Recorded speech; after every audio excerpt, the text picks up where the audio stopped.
MAGA has gone mask off over the past week. I find it disgusting. I just got off a call with other Gen Zers who also find MAGA's fascistic goals absolutely disgusting. They've laid out their plans for Project 2025 to keep Trump in power, and Trump also posted a quite violent video on Truth Social. Let's break it down. So there are two major stories that I want to break down. First of all, Trump posted a video on Truth Social of a pickup truck with MAGA flags, and in the back, you can see a picture of Biden tied up and gagged. Now at this point, and especially after January 6th, I am not surprised, but still, this is a major escalation for Donald Trump and the MAGA party to openly say what they want to happen to Joe Biden. I think Trump truly deserves a visit from the Secret Service for this post. And can I just point out the absolute double standards at play? If Democrats ever did anything close to this, MAGA would be up in arms. They would be freaking out on social media and they would be protesting. Remember when Biden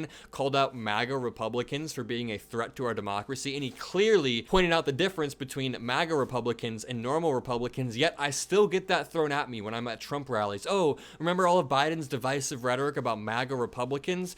Yet Trump can directly threaten Biden and MAGA will remain silent about it. They'll say that Biden deserves it. Watch this breakdown from MSNBC that I found great. We continue to make sure that people see it. Unfortunately, I wish that wasn't the case. I wish we didn't have to do that, but it's not surprising. It's not surprising that Donald Trump would share an image like this because this is his brand of politics. This is his vision of America. And at every turn, we've seen what he's been willing to do. He says that there'll be a bloodbath if he is not reelected. He says that the insurrectionists that stormed the Capitol and attacked police officers under his direction on January 6th are hostages and that he will pardon them. He says that he's going to be a dictator on day one.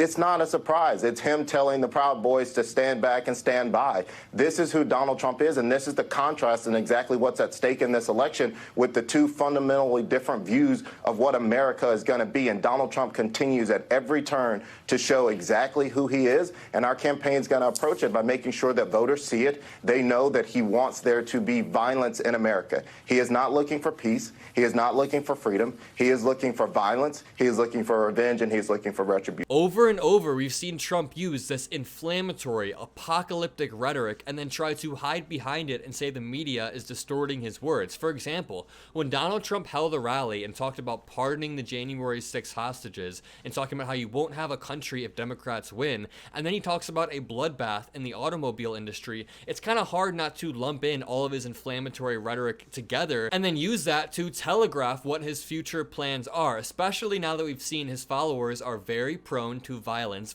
stoked by Donald Trump directly, and especially now that we know that they have Project 2025, a plan laid out by the Heritage Foundation to strip different agencies of their independency, to appoint a bunch of civil servants under Donald Trump that will be loyal to him, that will be trained and vetted to follow his every move. And then, as you can imagine, if these civil servants begin to break norms, Donald Trump can just pardon them like he'll pardon the hostages. Now, this is a great segue into another terrifying thing that happened this week. Something I'll be covering relentlessly until Election Day is Project 2025. And one of the main partners of Project 2025 just called for abolishing the 22nd Amendment, which says that presidents can only have a limit of 2 terms. This would allow Trump to be in office forever. We know that this is something MAGA has been working towards. Trump has joked about this a lot in the past. Trump 2028, Trump 2032, but now we are seeing it play out in real time. This is not a drill anymore. This is a real part of their plan. So what the partner wrote is, the case of Donald Trump, however, makes an even more forceful ethical argument against the 22nd Amendment and for its repeal. If a man who was once president returns after a series of years to stand again for the office and proves to be so popular as to earn a second non-consecutive term, as Trump seems bound to do, does he? I don't think he does at all. He's not even going to win this time. To deny him the right to run for a second consecutive term cuts against basic fair play. If, by 2028, voters feel Trump has done a poor job, they can pick another candidate. But if they feel he has delivered on his promises, why should they be denied the freedom to choose him once more? Don't let the questions of Trump's age in 4 years fool you. Trump in 2028. So now we know that Trump wasn't joking when he sent out this tweet a few years ago with all of these yard signs saying that he'll run in 2028, 2032. This is very real. And can I just point out that Donald Trump would be 82 years old in 2028? That is older than President Biden is right now. So if MAGA ever tells you that their main contention with Biden is his age, but then they'll allow Trump to entrench his power and run again in 2028, just know they are completely BSing like they always do. Constitutional amendments to make sure that you can only have 2 terms, right? So would you be okay with Trump having a third? Yeah. You would be okay with Trump having a 3rd term? Yeah. What about a 4th term? 4th term is never happened. Never happened? Never So you happened. wouldn't be okay with that? I'm okay with that, just never happened. Watch this clip of Speaker of the House Mike Johnson talking about how they will enact Project 2025, but he doesn't use the words Project 2025. Rather, he just says the plan word for word. Watch. I think we can have a larger, sizable majority, not 25 or 30 seats anymore because of gerrymandering and redistricting, but we can have a bigger majority. You get that, you get the Senate. We're going to make big radical changes. I've talked to President Trump and all my colleagues about what that first 100 days looks like, and you will see proof right out of the gates. I mean, aggressive changes to the regulatory state, the deep state, the bureaucracy that's turned on the people and weaponized against them, to the budgeting and spending process. So I will be doing everything in my power this election to mobilize my generation. And I'm about to lay out exactly how Donald Trump will entrench his power. But first, if you liked the video, leave a like, leave a comment, and subscribe. But a lot of people compare Donald Trump and Vladimir Putin. I mean, they do have very similar authoritarian urges. A lot of the rhetoric they use is very similar. But the actual model that Donald Trump is looking to copy is the Viktor Orban model of Hungary.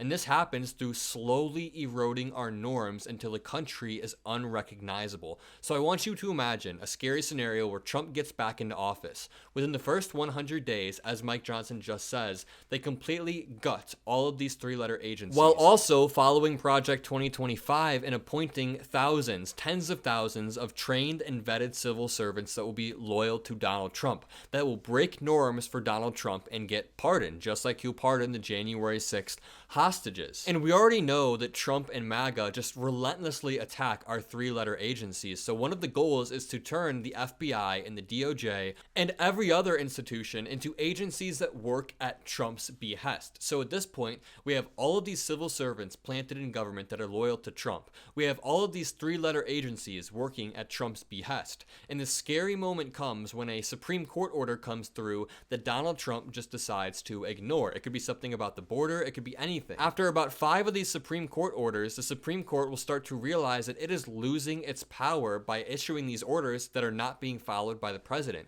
So then the Supreme Court decides to curtail its behavior and stop sending out these orders and just follow Donald Trump's lead. Then the Viktor Orban model has been achieved. The FBI, the DOJ, the Supreme Court, they are all working at Trump's behest. And the scariest part is most average American citizens won't even realize. They won't know who to believe about this. They'll realize that gas prices don't change that much when the Supreme Court orders aren't being followed.